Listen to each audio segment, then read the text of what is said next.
마태복음 24장 3절 말씀, 예수께서 감람산 위에 앉으실 때에 제자들이 종용이 와서 가로되 우리에게 이르소서 어느 때에 이런 일이 있겠사오며 또 주의 임하심과 세상 끝에는 무슨 징조가 있사오리이까?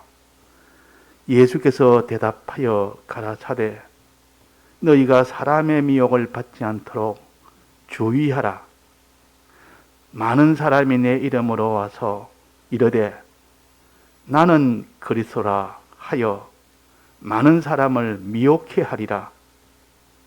난리와 난리 소문을 듣겠으나 너희는 삼가 두려워 말라. 이런 일이 있어야 하되 끝은 아직 아니니라. 민족이 민족을, 나라가 나라를 대적하여 일어나겠고 처처에 기근과 지진이 있으리니 이 모든 것이 재난의 시작이니라. 그때 사람들이 너희를 환난에 넘겨주겠으며 너희를 죽이리니 너희가 내 이름을 위하여 모든 민족에게 미움을 받으리라. 그때에 많은 사람이 시험에 빠져 서로 잡아주고 서로 미워하겠으며 거짓 선지자가 많이 일어나 많은 사람을 미혹하게 하겠으며 불법이 성함으로 많은 사람의 사랑이 식어지리라.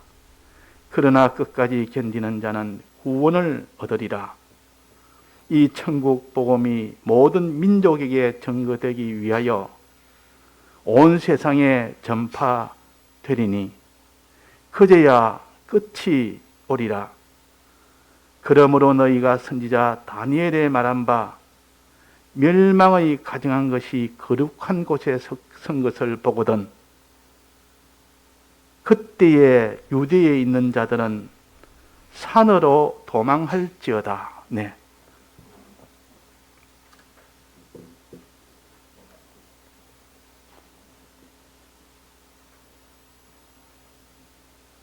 우리는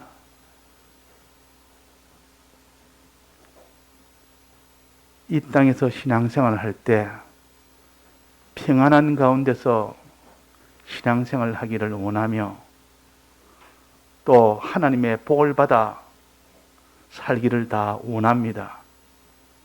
그런데 하나님은 말씀을 통하여 우리에게 알려주시는 것은 곧 세상의 끝이 온다. 세상의 끝이 온다. 세상의 끝이 안 오기를 바라지만은 그러나 너희들과 달리 너희들의 소원과 달리 세상은 반드시 끝이 온다. 끝날에는 내가 다시 오는 날이다. 내가 다시 오는 날. 주님이 다시 오는 날이다. 조금 있으면 내가 주님이 십자가에 못 박혀 죽으시고 부활해서 이제는 성천을 해서 그 뒤에 내가 다시 오는 그때는 세상은 다 끝이 나는 때다. 자, 세상이 끝이 난다면 그 사람 마음에 안 되겠다, 큰일이다. 세상이 끝이 나면 안 되는데 그 참 불행이다. 그렇게 본능적으로 사람들은 다 여깁니다. 그 제자들도 끝이라 하니까 그냥 그 예루살렘 성전을 보이면서 이렇게 아름다운 성전이 있지 않습니까? 예수님도 같이 동조할 줄 알았지만은 곧 무너진다. 돌 위에 돌 하나도 남지 않고 완전히 무너진다. 완전 파괴된다. 성전이 파괴된 뿐만 아니라 이 세상이 완전히 파괴되어 버리고 하늘도 땅도 바다도 완전히 파괴되는 세상의 끝이 온다. 그날이 내가 다시 오는 날이다. 재림의 딸이라. 그래서 제자들이 예수님에게 이 끝이 오는 그날에는 어떤 일이 있습니까? 주님이 임하시는 세상 끝에는 무슨 징조가 있습니까? 끝이 오기 전에 무슨 징조가 있으면 끝이 오겠다 싶어서 과연 주님 말씀하신 대로 이렇게 두렵고 큰일이 닥치는데 우리가 무슨 그것을 알기도 알 수가 있고 준비도 할 수 있는데 어떤 징조가 있습니까? 물었단 말이에요. 첫 번째 징조는 뭡니까? 여기에 많은 사람이 내 이름으로 와서 이르되 나는 그리스도라 하여 많은 사람을 미혹케 하는 미혹의 역사가 있다. 미혹의 역사. 어떻게 미혹하는 거 하니? 내가 그리스도라. 내가 그리스도라. 날 따라라. 다시 온다는 그 그리스도가 바로 내다. 자, 이런 미혹이 반드시 있습니다. 이단에 보면 다 자기가 예수 그리스도랍니다. 예수라 그럽니다. 제2의 예수라. 내가 다시 올 예수다. 어느 지방에서 내가 지금 이렇게 내가 사람들을 모아놓고 이렇게 사람을 가르치지만 내가 바로 예수다. 날 만나려고 그들랑 어디로 오라. 어떤 사람은 광야에 오라. 나는 광야에서 있으니까 광야로 오면 나를 만날 수 있다. 또 어떤 사람은 나는 골방에 있다. 골방으로 와라. 그러면 날 만날 수 있다. 전부 그리스도라 하면서 그곳으로 오도록 만듭니다. 그러면 예수님께서 어떻게 했습니까? 재림하실 때는 어떻게 오신다 했습니까? 여기서도 그리스도라 저기서도 그리스도라 하거들랑 다 그들은 미혹하는 거짓 그리스도인 줄 알아라. 참 그리스도는 어느 데 어느 장소에 골방에 들판에 광야에 와야 만난다는 것이 아니라 어디서나 나를 만날 수 있다. 재림의 예수는 어디서나 볼 수 있고 어디서나 만날 수 있는 것이 재림할 때 예수님입니다. 이거 우리가 미리 기본 지식을 가져야 됩니다. 그리스도라 하고 나타나면서 나를 만나기 위해서는 어디로 오너라. 나는 항상 거기 있다. 그것이 아니고 예수님은 재림할 때 보면 땅 끝에서 이 끝에서 만날 수 있고 저 끝에서도 만날 수 있습니다. 그걸 가르쳐서 번개가 동편에서 번쩍 서편에서 번쩍하는 것 같이 인자의 임함도 어디서든 다 만날 수가 있다. 저 미국에서도 만날 수 있고 저 아프리카에서도 만날 수 있고 저 아시아 어느 구석에서도 어디서나 다 편만하게 나타나서 그분을 재림의 예수님을 다 만날 수 있다. 그래서 이 번개는 번개치는 그 장소에 만나는 게 아니라 멀리서도 저쪽 나라에서 저쪽에서도 볼 수 있고 저쪽에 멀 떨어진 데서도 번개가 치면 전체가 다 치기 때문에 다 볼 수가 있습니다. 그런 것처럼 이 예수님이 그리스도라 이 그리스도가 왔다 할 때는 항상 이 기본 지식을 가지고 우리가 미혹을 받지 않아야 됩니다. 또 그 다음에는 거짓 선지자가 일어난다. 거짓 선지자. 내가 하나님의 종이다. 하나님의 이 모든 뜻을 내가 받아서 너희들에게 전한다. 선지자라는 것은 하나님의 뜻을 하나님께 받아서 사람에게 전달해 주는 사람이 선지자입니다. 내가 선지자다. 내가 하나님의 직통이다. 그래서 내 말을 듣는 것이 하나님의 말씀을 듣는 것과 똑같아. 내가 참 선지자다. 거짓 선지자를 삼가해라. 거짓 선지자를 삼가해라. 자, 이 거짓 선지자가 어떤 것이 거짓 선지자인지 너희들이 그것을 똑똑히 구별할 수 있어야 되지. 어떤 사람이 거짓 선지자인지를 알 수가 있습니까? 다 거짓 선지자도 참 아름다운 말을 하고 감동의 말도 하고 들으니 참 그 말이 참이겠다 싶기도 하고 이 거짓 선지자는 말을 잘해야 됩니다. 아주 말을 잘하는 이렇게 해야 거짓 선지자가 진짜 선지자처럼 이렇게 미혹을 받을 수 있기 때문에 첫째 거짓 선지자는 말을 잘한다. 아주 그럴듯하게 하기 때문에 말을 잘하기 때문에 그래서 이 거짓 선지에 넘어갑니다. 말자는 거기에다가 가치를 두면 안 됩니다. 어디에다가 가치를 둬야 됩니까? 신구약 성경 말씀에다가 가치를 둬야 됩니다. 선지자는 신구약 성경 말씀을 전하는 것이지 하나님의 뜻은 말씀에 있기 때문에 1차적으로 말씀을 전하는 것이 선지자입니다. 그래서 이 거짓 선지자가 참된 선지자가 구별은 그 말의 능함을, 그 말의 감동을, 그 말의 아주 그런 유식한 그런 언어를, 그런 것을 가지고 판단하는 것이 아니라 신구약 성경에 있는 그 도리냐 거기 아니냐는 겁니다. 두 번째는 우리 신앙 양심에, 그 신앙 양심에 딱 맞는 그 양심에 맞아야 됩니다. 성령의 그 뜻이라 그럽니다. 우리 신앙 양심에 딱 맞는 그 하나님 뜻을 전할 때 그것이 선지자입니다. 그 선지자는 성경에 기록된 것을 가르쳐주는 그 하나님의 뜻과 성령의 감동으로 받은 하나님의 뜻을 신앙 양심에 가르쳐주는 그 뜻 두 가지가 있습니다. 이 두 가지를 가르쳐줄 때 그것이 참 선지자요. 성경 이 말씀에 딱 따져보니까 성경 말씀이 아니라고 말이에요. 그러면 선지자가 거짓 선지자입니다. 그거는. 또 하나는 우리 신앙 양심에 비추어서 보면 이거는 아니라 분명히 성경 말씀에 맞는 말 같이 해도 그는 다 거짓 선지자들이 하는 그런 말이라. 바리새인들, 서기관들은 하나님의 말씀을, 그 구약의 말씀을 연구하는 박사들입니다.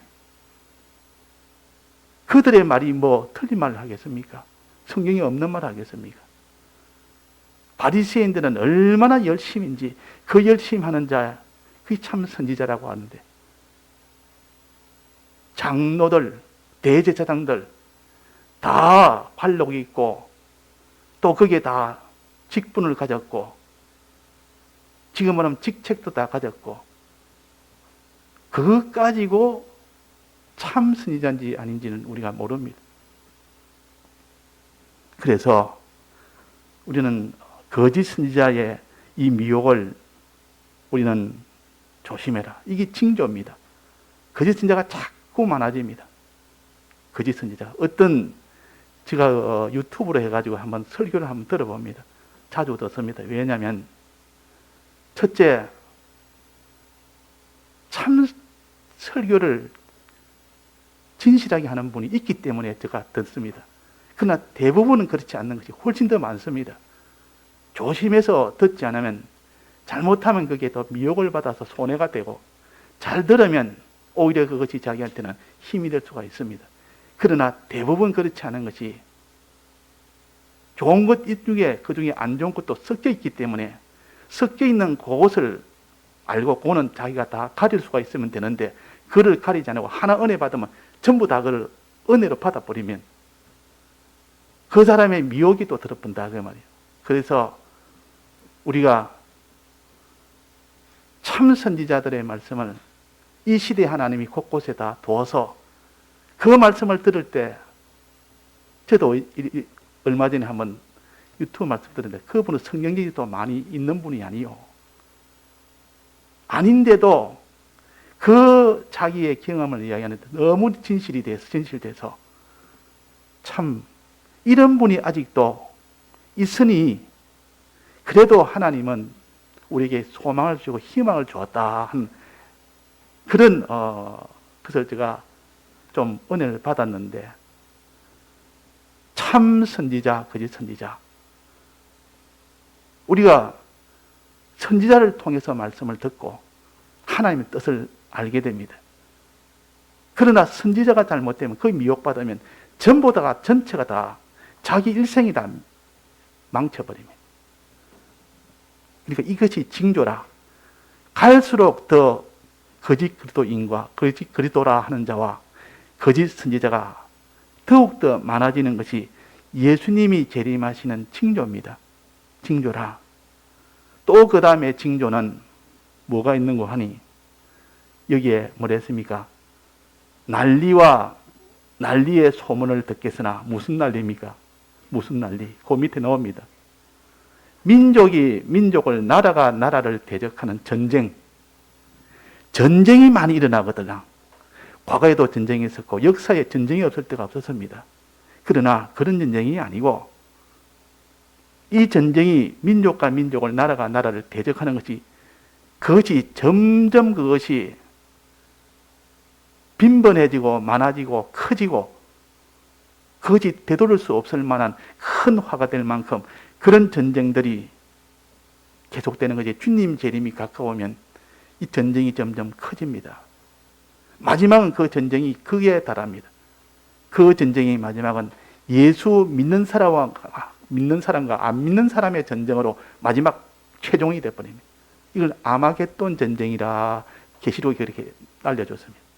지금은 나라와 나라가 전쟁하고 여기에 민족과 민족이 전쟁하지만 이거는 하나의 참 믿는 자와 믿지 않는 자와 전쟁하는 것을 물치게 하는 겁니다. 이런 전쟁이기 때문에 안 믿는 사람, 믿는 사람하고는 상관이 없지 않느냐 해도 실제로 나중에 보면 마지막은 믿는 사람이냐 안 믿는 사람이냐, 믿어도 외식으로 믿는 사람이냐 참으로 믿는 사람이냐, 이렇게 둘로 나누어져서 전쟁하는 이 전쟁이 아마겟돈 전쟁이라, 여기서 예수님께 붙은 자, 예수님에게 속한 자는 다 이기고 예수님에 속하지 않는 자는 반드시 그게 화를 마지막 받게 됩니다. 왜? 예수님은 만왕의 왕이요 만주의 주시니까 그분은 당연히 이기실 터이요 그와 함께 있는 자도 이긴다 그랬습니다. 그분이 바로 진실하고 우리도 그분에 속하면 진실한 자가 되기 때문에 그래서 이길 수가 있습니다. 자, 전쟁은 이 전쟁으로 최종됩니다. 지금 러시아와 우크라이나 전쟁, 그 전쟁은 지금 민족과 민족의 전쟁이요 나라와 나라의 전쟁이 우리하고 무슨 상관이 있습니까? 특히 우리 믿는 사람과 무슨 상관이 있습니까? 여당과 야당이 이번에 투표를 했는데 대전쟁 아닙니까? 그것도 안에서 전쟁이요. 같은 민족 안에서도 지금 여야의 정권을 차지하기 위한 전쟁입니다.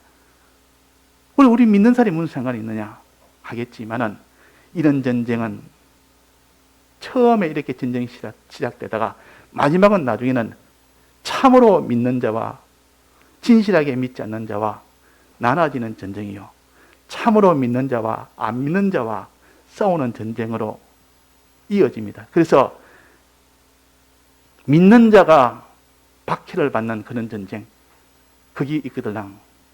주님의 재림이 가까운 줄 우리가 알아야 됩니다. 믿는 자가. 그래서 이번에 코로나 이 사태도 연병 아닙니까? 이거는 온역. 말세의 이 징조가 온역입니다. 연병.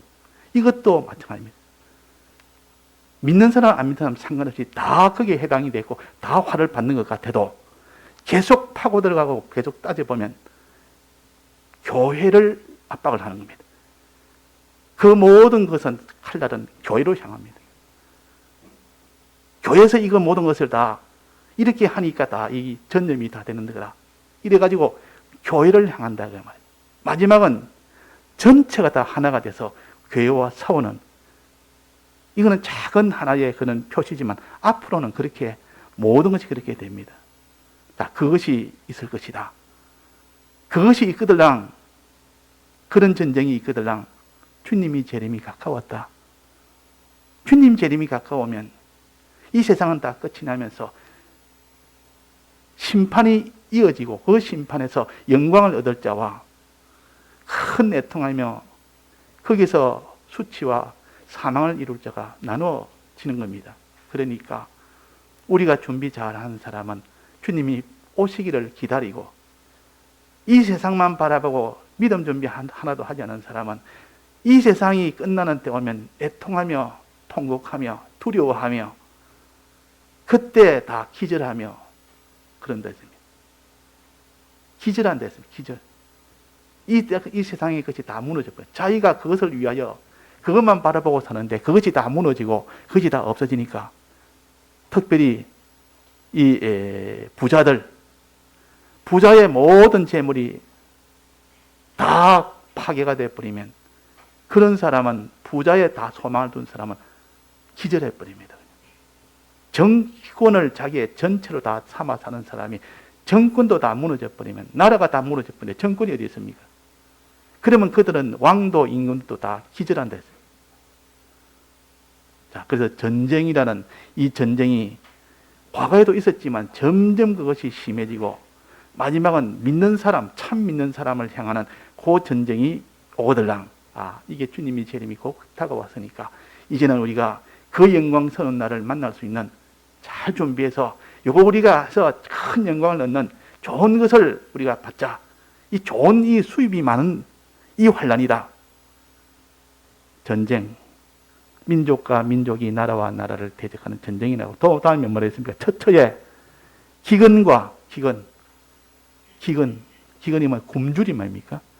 사람이 먹지 못해서 죽는 거, 이게 기근이요.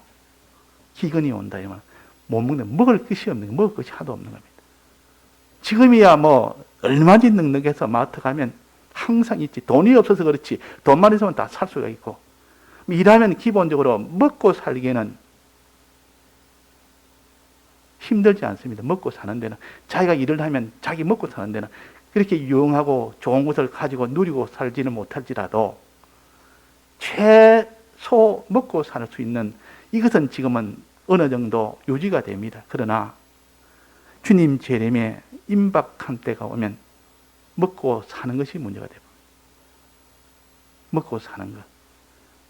기근이 와버리면, 이 기근은, 굶주림은 어떤 때냐면 전쟁이 와도 기근이 납니다. 전쟁이 오면 다 파괴되니까 먹을 것이 없어집니다. 그래서 기근 오고, 그 다음에는 흉년이 오면, 즉 가뭄이 되면 기근이 옵니다.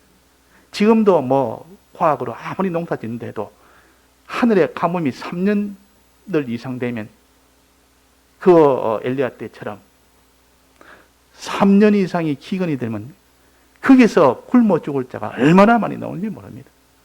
지금 이렇게 과학이 발달해도 하나님이 비를 다 멈춰버리면 1년, 2년, 3년 그럴 때마다 뭐 보관해 놓은 거, 지금까지 비축해 놓은 거 얼마나 할 수 있다도 그 뒤는 이제는 굶어 죽는 사람이 나온다고. 이거 그러나 주님이 재림하실 때가 됐다. 곧 오신다. 기근.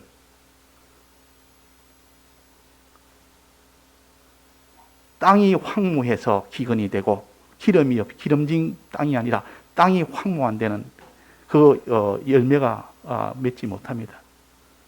또 전쟁이 나도 하늘에 비가 나도 다 그것이 다 기근으로 이어집니다. 또 그 다음에 뭐라 했습니까? 지진이 난다. 지진이라는 것은 지금 전 세계가 지진대 안에 있습니다. 지금 우리나라도 이전에는 거의 지진해가 아주 멀어 있는데 지금은 거의 지진이 있을 수 있는 그런 지진대 안에 다 이렇게 됐기 때문에 언제 지진이 일어날지 모릅니다. 우리나라뿐만 아니라 세계가 그렇고 제일 위험한 데가 일본이고, 지진이 나면 그 예측을 못하는 겁니다. 어느 날 순간에 혼자가 아니고 같이 다 몰살해 버립니다. 집도 건물도 자기의 몸도 단숨에 모든 게 다 절단한 것이 지진이요. 이 지진은 피할 틈도 없습니다. 그러니까 이것은 정말 하나님이 안 지켜주면 안 됩니다. 알아도 도망가도 그 지진대가 넓고 크면 알아도 소용이 없습니다. 알아도. 땅에서 날 때는 그 지진이 나면 땅이 벌어지면서 그 속에 있는 건물이나 사람이나 다 들어가서 순간적으로 다 몰살을 해버리고, 그냥 불도 나고 파괴가 되고 건물이 다 파괴되고 연기가 나고 불탄다. 이 말은 그게 다 지진이 나면 연기 나고 불타고 전쟁이 나도 그렇습니다. 지진이 점점 더 심해지고 그 지진에 그것이 횟수도 많아지고 강도도 더 심해지고 그 사람들이 두려워합니다. 이게 세상의 끝이다. 믿음 있는 사람은 주님 곧 오시겠다. 소망 가운데 있지만은, 그러나 믿음이 없는 사람은 그 지진이 나고 전체가 다 나고 이러면 앞으로 우리나라에도 그 지진이 와서 내 있는 자리도 언제 지진이 날지 모른다면 두려움으로 가득 차버립니다. 자, 그거 이상스럽게 여기지 말고 주님이 오시는 징조다. 우리의 영광스러운 이런 참 구원을 주시기 위한 징조의 때가 징조다. 그럴 때가 지금 다가오고 있다. 그렇게 우리는 깨달아야 됩니다. 지진. 바다에서 지진이 나면 어떻게 됩니까? 바다에서 지진이 나면 바다가 이렇게 해일은 해일이 뭡니까? 바닷물이 막 넘칩니다. 바닷물이 굉장히 용수섬 치듯이 넘치고 그것이 그 주위에 있는 마을을 덮치고 그 주위에 있는 도시를 다 덮쳐서 그 물에 홍수가 돼가지고 전체가 다 물에 다 잠겨버립니다. 바다의 지진. 그래서 바다 소리를 성경이 뭐라 했냐면 파도가 우는 소리를 낸다 해서 얼마나 크게 우는 소리 내는지 그 소리에 두려워서 사람들이 다 숨는다 그랬습니다.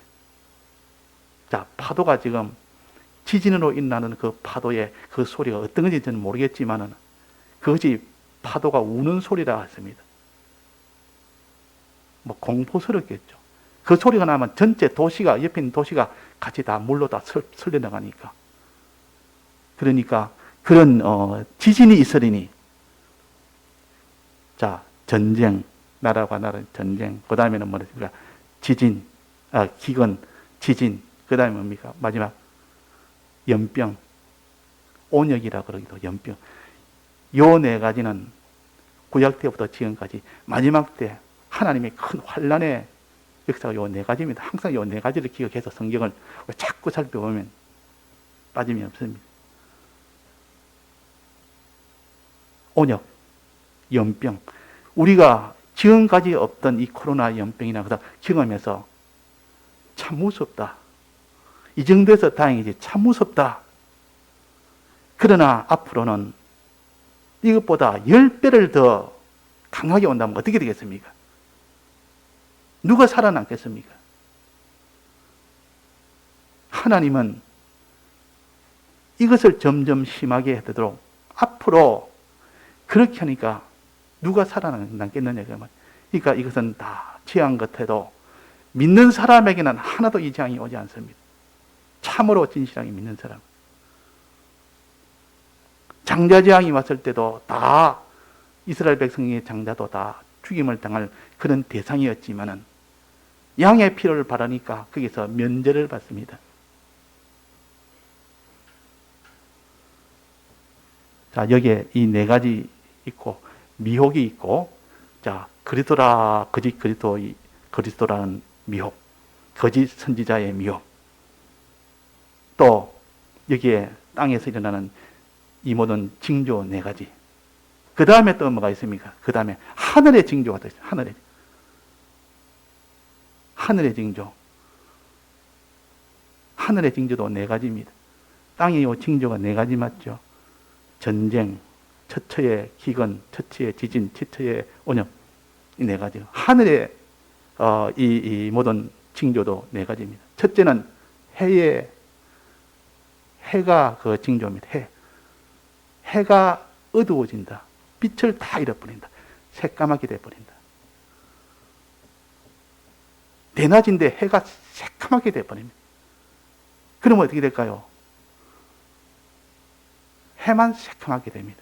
그것이 잠깐 있는 그런 정도가 아니고 주님 재림하시기 직전에는 그것이 계속 있는 겁니다. 계속. 검은 해가 계속 있는 겁니다. 그러면 사람들이 해를 보면서 두려워한다 그 말이에요. 자, 두렵지 않겠습니까?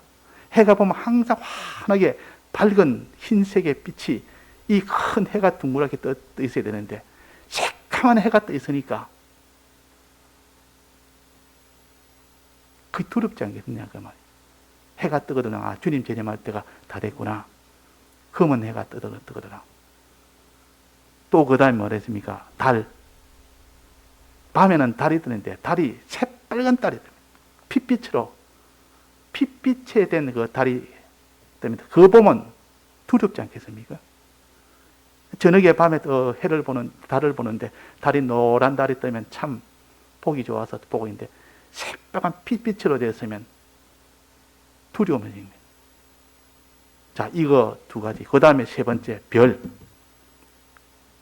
별이 빛을 다 잃으면서 별이 떨어집니다. 하늘에 있던 별이 밑으로 다 떨어져 버린다. 계시록에 보면 대풍에 무화과나무 열매가 대풍에 떨어지듯 하늘에 있는 별들이 우두두 다 떨어져 버립니다. 그러니까 그 광경을 보면 사람들이 얼마나 놀라겠습니까? 이게 세상 말세다. 이 마지막이다. 주님 오신다. 우리는 주님 오실 때가 됐다. 항상 이렇게 생각을 해야 됩니다. 그 다음에 네 번째, 하늘의 권능이 흔들린다. 하늘의 권능이 흔들린다. 하늘의 권능. 하늘의 권능이 흔들린다. 그 말은 하늘이 떠나간다. 그 말. 지금까지 하늘은 항상 보면 우리 위에 하늘이 있었는데 그 하늘이 없어진다. 그 말입니다. 어떻게 없어지는가? 계시록 6장에 보면 종이 축이 말려 올라가듯이 싹 말리면서 하늘이 없어져 버립니다. 떠나가 버립니다. 그날에는 하늘이 떠나가고 그랬습니다. 베드로 후서에도 하늘이 그냥 떠나가 버립니다. 두루마리 종이가 말려 올라가듯이 하늘이 그냥 쫙 없어져 버립니다. 그냥 말려서. 그러면 그걸 보면서 사람들이 기절해 버린다 했습니다. 기절. 이런 하늘의 변화가 있을 것이다. 이때 주님이 오시긴 직전에 이런 물리적 이런 변화가 있을 것이다. 그러면서 이 땅에는 그런 하늘에 그런 징조가 있는 반면에 그것이 실상으로는 땅에서는 어떻게 이루어지느냐? 물리적 이런 변화가 있으면서 밑에는 신령하게 똑같이 그런 것이 일어납니다. 해가 가려졌단 말은 빛을 잃어서 새까맣게 됐단 말은 진리가 하나도 없어져 버립니다. 땅에는. 해가 새까맣게 되는 동시에 밑에 이 땅에서는 진리가 찾아볼 수 없습니다. 진리가 없는 세대, 다 죄로 거짓으로 가득 찬, 미혹으로 가득 찬 이때가 온다. 그게 바로 하늘에서는 해가 까맣게 되고 땅에서는 진리가 다 가려지는 그런 징조가 옵니다. 또 그 다음에는 달이 핏빛으로 변했다면 달은 하나님의 사자들이요, 하나님의 종들이요, 하나님의 선지자들이요. 참 선지자가 없다. 거짓 선지자뿐이다. 참 선지자가 없다. 아까 말한 것처럼 거짓 그리스도라 하는 자만 있고 진리가 다 가려졌지. 참 선지자가 없고 거짓 선지자만 가득 찼지. 달이 핏빛으로 됐다면 선지자가 없는 그런 시대가 왔다. 거짓 선지자만 가득 있지 무슨. 그게 주님 재림할 때가 다 됐다. 곧 재림하신다. 그 다음에는 뭡니까? 별이 떨어진다. 별이 힘을 잃고 다 떨어져 본다. 별도 내나 하나님의 종들이요. 7별은 하나님의 종을 가르칩니다. 하나님의 사자. 이거는 종이라는 것은 순종하는 것, 하나님의 뜻을 전하는 것이 아니라 하나님의 뜻대로 순종할 수 있도록 이것을 가르치는 이 종이 하나님의 사자되는 별들이요. 이 별들이 하나님께 순종이 아니고 전부 다 순종을 다 버려버리고 다 땅에 다 떨어져 버리니까 불순종하는 자, 하나님께 순종이 없는 종들, 하나님 뜻대로 행하지 않는 종들, 이런 종들이 가득 차니까 말씀은 잘 전하는데 실제로 사는 이 순종의 생활은 하지 못하는 그런 종들이 하늘에 별이 우두두 떨어지듯이 다 떨어져 버린다. 다 타락해 버린다. 그 말. 이런 것이 보고들랑 하나님의 종이 저렇게 죄를 짓고 하나님의 종이 저렇게 되니 주님 재림이 가까웠다. 하늘의 별들이 다 저렇게 다 떨어지구나. 마지막으로 뭡니까? 하늘의 권능이 흔들린다. 권능이 흔들린다 말은 하늘이 떠나가는 거 아닙니까? 없어지는 거 아닙니까? 그거는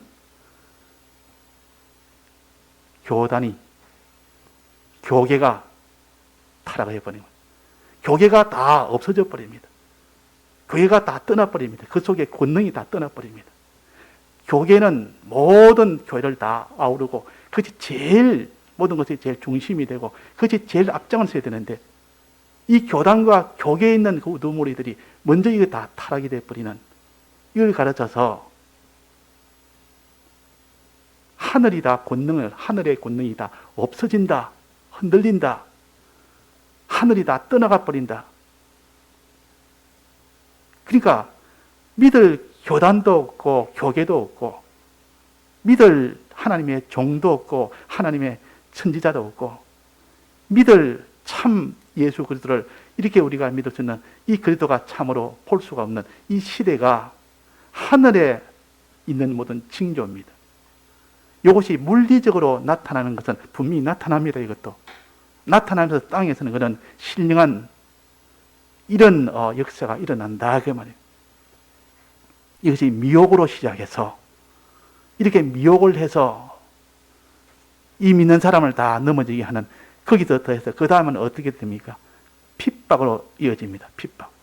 핍박이 됩니다. 이 미혹은 스스로 죄짓도록 만드는 것이고 자기가 스스로 죄짓도록 만드는 것이고 핍박은 죄를 안 지으면 내가 너를 갖다 죽이겠다. 죄를 안 지으면 감옥에 가두겠다. 그러니까 못 이겨서 죄를 집니다. 못 이겨서 죄 짓는 것도 많습니다. 네가 그렇게 안 하면 내게 있는 모든 직장에서 너를 파면시키겠다. 그렇지 않으면 내게 모든 이거는 안 주겠다. 너는 우리와 나는 다 결별시키겠다. 이 단체에서 너는 쫓아내겠다. 할 수 없어서 죄를 짓는 것이게. 이걸 핍박이라 그럽니다. 핍박. 우리는 요 핍박에서 미혹에서 넘어지지 않아도 핍박에서 넘어지는 게 또 너무나 많습니다. 핍박이 점점 심해고 커지면 주님의 재림이 가까웠구나. 북한에는 그들은 다 핍박을 받고 삽니다. 예수 믿는 사람은 핍박을 받고 예수를 믿고 삽니다. 그 얼마 전에 그 탈북한 그분이 간증을 했는데 지금 제 생각에는 그 당시 남북이 나눠지면서 그때 믿는 사람은 전부 다 숙청이 다 됐고 한 사람도 없을 거라고 여겼습니다. 교회가 있어도 다 가짜 교회고 그 있는 교인들도 다 연극 배우처럼 하는 그런 교인들인데 참 교인들이 과연 있을까? 아직도 과거에 참 핍박 속에서도 믿는 그런 교인이 너무 세월이 오래 흘러서 없으리라고 생각했는데 있다 그 말입니다. 아직도 지하교회가 있는 겁니다. 그래서 그분이 어릴 때 자기 어머니 할머니가 항상 예배를 낮에는 무슨 이런 김일성이 교육도 하고 운동도 받고 하면서도 밤만 되면 12시쯤 되면 그 어머니와 할머니가 둘이서 이렇게 문을 딱 닫고 문을 덮어 씌우고 이불을 쓰고 그래야 거기서 찬송하고 기도하고 항상 그래야 매일 그렇게 너는 이것을 다시는 말하지 누구한테는 말하지 마라 하면 우리 다 죽는다. 자기는 그렇게 하면 안 되는 자고 다 죽으니까 그래가지고 나중에 자기가 할머니 돌아가시고 어머니 돌아가시고 그때 자기도 앉아 예수를 믿어나니까 그때는 자유롭게 중국에도 왔다 갔다 하다 보니까 이 탈북을 하게 되는데 그래가지고 참 예수 믿는 이것이 이렇게 귀한 것인 줄을 그 핍박을 받으면서도 그 핍박 속에도 예수 믿는 그분들은 참 진실하게 믿다가 가신 분들이요. 우리는 그런 핍박을 지금 핍박이 없는 시대예요. 이 남한에는 핍박보다는 뭐가 많습니까? 미혹이 많은 시대이지 핍박은 거의 없습니다. 오히려 예수 믿으면 오히려 거기서 어드밴티지가 있지 유리하지 불리하지 있습니까? 그러나 미혹은 이 북한보다 말할 수 없이 큽니다. 그래서 미혹이 커지는 때는 거짓말로 미혹하는 거, 이 세상의 문화로 미혹하는 거 이것이 점점 많아지면 주님 재림하실 때가 가까웠고 핍박이 점점 커지면 주님 재림하실 때가 가까웠고 주님 재림하시면 그때 이제는 새하늘과 새 땅에 하나님의 은혜 받아 복을 받아 영원히 사는 그때가 가까우니까 우리는 그날을 항상 사모해라. 너희는 그날을 사모해라. 그래서 사모해라. 주의 날을 사모하라. 주의 날이 올까 싶어서 두려워서 아이고 그 날이 안 왔으면 좋겠는데 이런 사람이 있고 주의 날이 오기를 그때 오면 다 이 땅은 다 불타고 이 땅은 다 모든 것이 하늘도 다 떠나가고 이 땅은 다 불타고 없어지지만 그때는 새하늘과 새 땅이 오고 하나님이 주신 이 큰 구원의 이런 구원의 역사가 있고 그것을 사모하고 그것을 좋아하는 사람은 항상 그날을 오기를 바라는 사람. 손영한 목사님 그 찬송처럼 먼 하늘 구름만 떠도 주님인가, 얼마나 주님을 기다리고 기다리는지, 오면 그렇게 좋고 좋은지. 근데 우리는 무슨 환란이 생기면 아이고 큰일 났네, 이거 큰일 났네, 이래가지고 다 죽겠네, 내 집도 다 박살이 나겠네, 내 통장에 모든 것도 다 박살나겠네, 내 가정도 박살나겠네, 내 건물도 박살나겠네, 내 명예도, 내 안정된 요 모든 처소도, 이런 것만 생각하다 보면 주님의 재림이 안 오기를 원하는 사람이 될 수밖에 없습니다. 자, 땅에 있는 징조 4가지, 하늘에 있는 징조 4가지, 또 이 땅에 있는 징조 뿐만 아니라 하늘에 있는 징조가 땅에서 신령하게 이루어지는 요 하나하나를 미혹과 핍박으로 이어지는데, 이런 것들이 계속되어질 때 우리는 어떻게 해야 되느냐? 어떻게 해야 되느냐? 자, 여기에 봅시다. 어떻게 해야 되느냐? 끝까지 견디는 자는 구원을 얻으리라. 환난 속에서도 그 믿음 생활을 계속하면 그 사람은 구원을 얻습니다. 근데 환난이 없으면 구원이 안 됩니다. 자, 이거 우리가 알아야 됩니다. 환난이 없고 평안하게 그냥 핍박도 없고 미혹도 없고 이런 거 아무것도 없는데 내가 믿음으로 살면 구원되리라, 그것은 구원은 안 됩니다. 핍박이 있어야 되고 미혹이 있어야 돼. 거기서 견디어야 됩니다. 이겨야 됩니다. 그 환난이 없이는 구원은 안 됩니다. 이스라엘 백성이 애굽에 나올 때도 환난을 통해서 나왔고, 장자 재앙이라는 환난이 없으면 애굽에서 못 나왔습니다. 또 광야 이런 환난을 통해서 가나안 땅에 들어갈 수 있지, 광야에서 환난이 없이 편안하게 그냥 모든 먹을 것, 입을 것, 마실 것 평안하게 된다면 거기서는 가나안 땅에 못 들어갑니다. 거기서 모든 것을 다 믿음을 만들어야만 가나안 땅에 들어가는 것처럼 환난이 없으면 애굽에서 못 나오고 환난이 없으면 가나안 땅에 못 들어간다. 환난은 필수입니다. 환난이 있어야 될 줄 알기 때문에 주님은 우리에게 부득불 환난을 주십니다. 하루가 천년 같은 그 환난 속에 있는 우리가 이 참 마음이 안쓰러워서 못 견디도 그래도 환난을 주는 이유는 환난을 통해서만 우리가 구원을 얻기 때문에, 그래서 우리는 환난은 구원이라, 환난은 필수라. 너희가 여러 가지 시험을 만나거든, 환난을 만나거든 온전히 뭐라 했습니까? 기쁘게 여기라. 하나님의 선물이다. 그 환난을 통해서 너가 구원을 얻는다. 그 구원이 영원토록 하는 구원이다. 제일 좋은 것을 주시기 위해서 부득불 하나님은 환난을 주십니다. 환난 주시면 주님 내게 구원 얻으라고, 영혼의 구원 얻으라고 환난 주심을 감사합니다. 이게 환난이 없다면 나는 구원을 얻지를 못하는데 이 환난을 통해서 구원 얻는 줄 내가 압니다. 자, 그래서 우리가 이 환난을 끝까지 견디는 자는 구원을 얻으리라. 이 환난 속에서 믿음을 계속하는 자, 무슨 믿음? 자, 여기에 봅시다. 무슨 믿음 해야 되는 거? 거짓 선지자가 그 밑에 불법이 성함으로 많은 사람의 사랑이 식어지리라.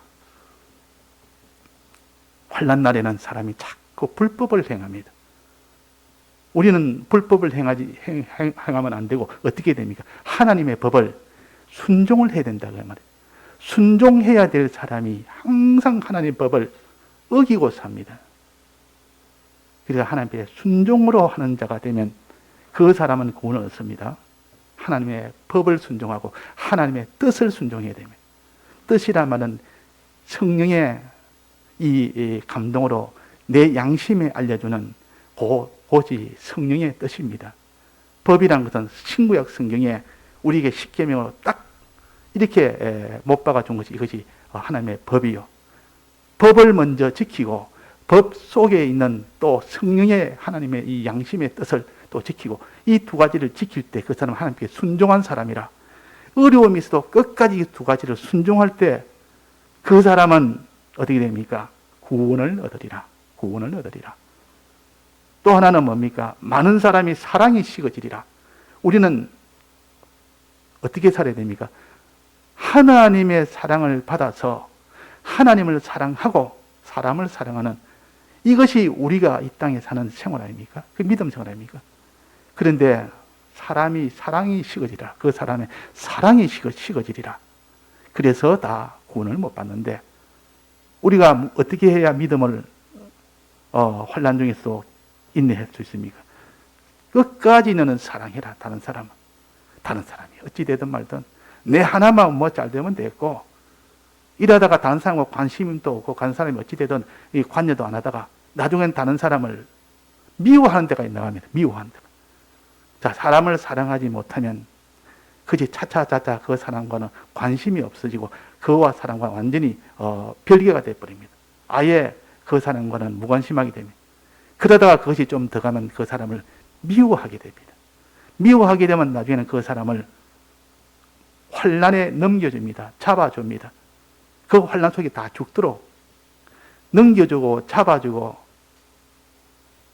그렇게 하는 이런 핍박하는 자가 된다 그 말이에요. 그러니까 우리가 사람을 어려움이 있어도 사람을 사랑하는 하나님을 사랑하는 요 사랑이 식지 않도록 우리가 이걸 준비를 잘해서 끝까지 견디는 자는 구원 얻으리라. 이 환난 속에 끝까지 견딜 때 구원이 되는 겁니다. 사랑이 뜨겁게 하나님 앞에 끝까지 순종하도록 순종과 사랑으로 우리는 그 환난을 통과하면 그 사람은 구원을 얻으리라. 다 같이 통성으로 기도하시겠습니다.